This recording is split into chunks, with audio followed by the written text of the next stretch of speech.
I know, like, with you guys, with you, Illy, Skeeves, everyone else too, like, even from the collective that I've met, you guys were big on touring and all that, toured, like, all over the world in that sense too.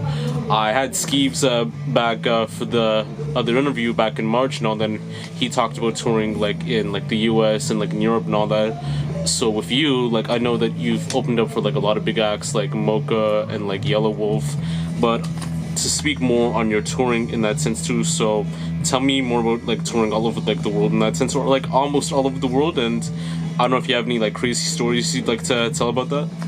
I mean, there's like a lot of not safe for work crazy stories. Yeah, touring's interesting because I feel like it takes a toll on your body, and it's not easy for people to relocate every single night. But due to my fucked up childhood and relocating every single night, I'm like weirdly wired for it. So I actually very much enjoy not having like a base of operations, and I like the switch up. I will say, in terms of touring, you definitely always want a spot with continental breakfast so that you could load up on that shit and bring it with you and save money on lunch.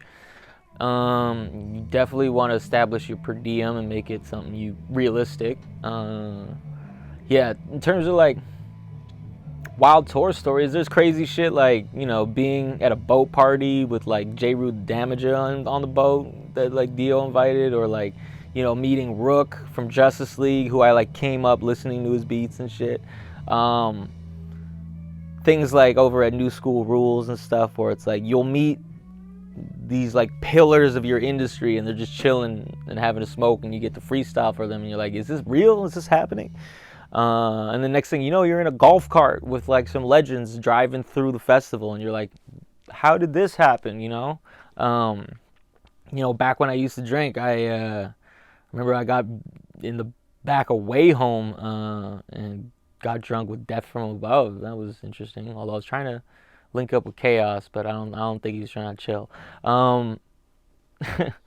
Yeah, but touring is like, I don't know. It's it can be exhausting, but it's one of like, I'm super grateful I get to do it. Was what I'm trying to say. Yeah, no, most definitely. I don't know, like, in that sense too. Do you have to always like try to eat like healthy in that sense to be good, like, on the road and like performing too? Because I know, like, eating like McDonald's or eating like fast food or eating like luxury like stuff, could take a toll on your body in that sense. So do you kind of like balance it out, like, on whatever you eat? I'm not the best at it, but like, the ideology is that, yeah, you eat stuff that'll fuel your body that's not gonna break the bank. So like, if you just do some rudimentary nutritional research and shit, and be like, all right, I'm gonna need some kind of protein, so that's the eggs. And then what's cheap? I guess fucking something to carry me through the day, nuts or baby carrots or whatever. But I do eat a lot of McDonald's, so I'm not really like the best, to give advice. I'm not the guy for the advice. I know what I'm supposed to be doing. It's just hard to do it, and yeah, in like a perfect world, you're eating 3 squares a day. Obviously, that's not the case on the road. But get the food where you can get it. Try to wrangle up a couple home-cooked meals, because that actually goes a long way. That's food cooked with love, which you realize you don't get a lot of after you've been eating at McDonald's for a minute. And yeah, and if you don't want to do all these things, well, enjoy having like the worst shits of your life before every single show, and worrying about if you need to fucking plug your own asshole up before you hit the stage because some shit might drip down your leg because you've been eating like an unescorted 5-year-old at a birthday party. I definitely know what you mean, and it's crazy with the whole like do's and don'ts. Like, I mean, you already detailed like some of the do's and all that, but I think even with the don'ts, I don't know if like the major one would be to like not like shit on the bus and all that, or something like that. Oh, I mean, I never even had a bus you could shit on. Like, you want to hear crazy tour stories? Is that we had this one, the only bus I was ever on was called the Buzz Bus. It didn't have a toilet. It was an old church van that we bought in fucking rural Indiana, that T-Zank bought and turned into our tour van. And it was so old and shitty. The fucking windshield was cracked. The passenger seat rusted out of its frame, and we had to throw it out halfway through the tour. Before that, it was just loose. Like, we'd be driving and the seat is just fucking rattling in the thing. And you're just like, let's hope we don't get into an accident. So yeah, that shit was crazy. The Buzz Bus. That was fun though. Those are memories. We smoked a lot of weed in that motherfucker. Yeah, that was the only like tour bus I've been on. Everything else has been like a Fiat or some shit, and that sucks because there's no leg room. So minivan and all that, or something like that. I wish a minivan. Fuck. I don't know if you have any of the like don'ts by any chance, you know, like don't get a small car. Don't fucking do it. It's not, I mean, I guess if you're 2 people, fine, but like if you're more than 2 people, don't pack people in like sardines. We got a lot of hours on the road. Other don'ts are I guess, you know, find someone trustworthy to run the merch table, because otherwise people are just, drunk people steal shit. They don't even want it. They're just gonna take it because they can. I used to take fucking cassette tapes. I have a bunch of blank cassette tapes that I stole when I used to drink. I don't want them. I didn't need them. Now they're garbage. But that's what people do. So find someone trustworthy for the merch booth. You know, try to do a bit of research when you like pick places to stay, obviously, because otherwise you might end up in some shady ass motels. But even then, that makes a story. So, you know, it's up to you. Do not ever accept someone's invitations to go get drunk in the middle of the desert and shoot assault rifles, because they're just using that as a cover to murder you. Don't. We got invited and we almost went, and then someone kind of politely informed us that we were probably going to get murdered out there. Yeah, so, you know, guy had the murdering eye, you know, kind of looked like John Cena. It's wild, and I guess, you know, since you guys were touring a lot more than like any other artists I've seen in the city and all that, so I guess, you know, you kind of have like these crazy experiences in that sense too, and I do feel like those are like kind of like important for like any artist that wants to tour and all that. I wouldn't say like even like touring around the U.S. like unless they're good to go to the country, but you know, like even like around Canada, you know. So yeah, I think the one other thing that like touring helps with is like, maybe this is just me, but you know, it gets rid of your fear of being broke. You know, like you can live broke, and you realize like, okay, like this is how to do it, and this is where to go for like a bare bones kind of like on the street life. And you get to like dip your toes in that pool a little bit, and that frees you up, because a lot of people are scared of being broke, and that prevents them from following their dreams. And you gotta fucking not be scared of that shit. So tour helps. Yeah, most definitely, man. Before we get into like everything else right now, like I think there's like this one important thing that I think it has been like kind of controversial for a while. The Will Smith slap at the Oscars and all that costed Will Smith a lot of like time to not be at the Oscars for a while, you know, like, and I think Chris Rock, you know, he's dealing with therapy right now, and I think the comedy scene and the comedy genre took like a huge L, because now everyone's like a target right now in that sense too, which even with Dave Chappelle, like the attack at the Hollywood Bowl and all that, and kind of got worse. So that was wild. What are your thoughts on that, like on both situations by any chance?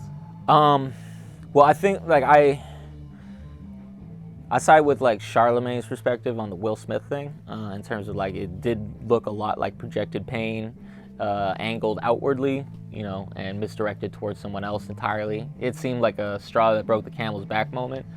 I don't know what their interpersonal relationship is like, but you know, it's easy to speculate that there's strain there given the public interactions they've given us prior. So, you know, it's sad to see. I'm glad it didn't get worse.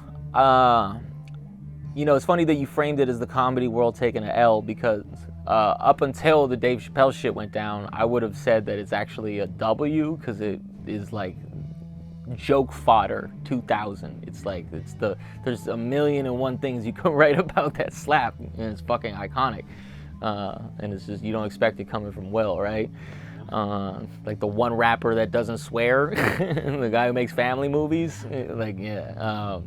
But you know, so yeah, that was like, you know, it was shocking. I was like, oh fuck. And I also want to say that Chris handled that shit magnificently, and I recognize, as someone who's been punched in the face while rapping on stage, like didn't flinch and finished the verse and shit. He handled that shit. Yeah, he handled that shit perfectly. It was that's how you do it. So I think, you know, it's like, shit, that was like major publicity. Some people think it's a conspiracy. I particularly don't. I just think it's fuck shit.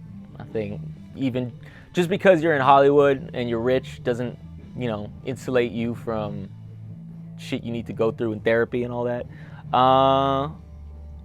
The Dave Chappelle attack, that shit is wild. I don't know what the fuck is going on with that. Last I heard, I felt like the dude was trying to pedal back, but it's like you rushed a man with some weaponry, so that's not really something you can backpedal from that easily. I think that the Dave Chappelle situation feels like two freight trains that are gonna bang into each other, and, you know, they're both kind of delivering the same shit, though. Like, the cargo of both of these trains is like a better living situation for every human being, right? But they're both circumstantially pointed at each other and about to smack, and they got all this momentum, and so it feels like, great, all right, well, we're just gonna watch this fucking train wreck happen, and I hope there's survivors, because fuck's sakes, like, I don't want to see this shit go south anymore. You know, we're stronger together than we are apart, and I think we're more aligned than we are different. So I feel like a lot of... Now, I will say that, like, I don't like that he rolled up to a school and started bullying people. That was some fuck shit. I don't fuck with that, you know. I'm not up on the situation, I guess, so maybe I shouldn't comment. But, you know, from what I've seen, we all need to do better. I do feel like, in that sense too, it could have been prevented if they had security on stage to protect people that are coming up and speaking, in that sense too.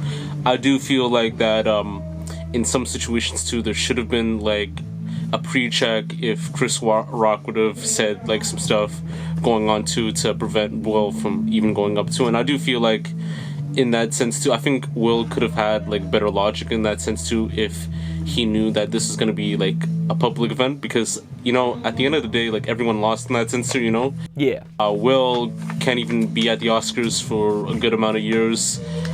Chris is gonna have to deal with that for the rest of his life, in that sense too, like, just being the guy who got slapped by another A-list celebrity and all that, you know.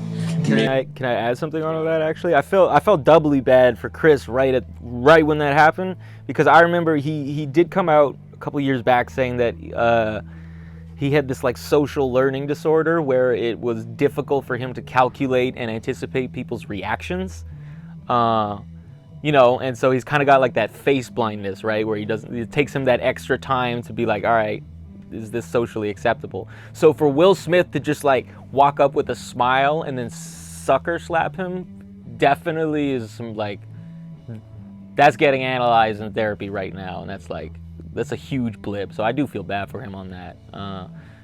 Gotta remember that, like, as entertaining as other people's pain is, it's still pain, and you gotta also create space for that as well, and try to look at yourself and be like, why am I entertained by people's pain? What's going on with me?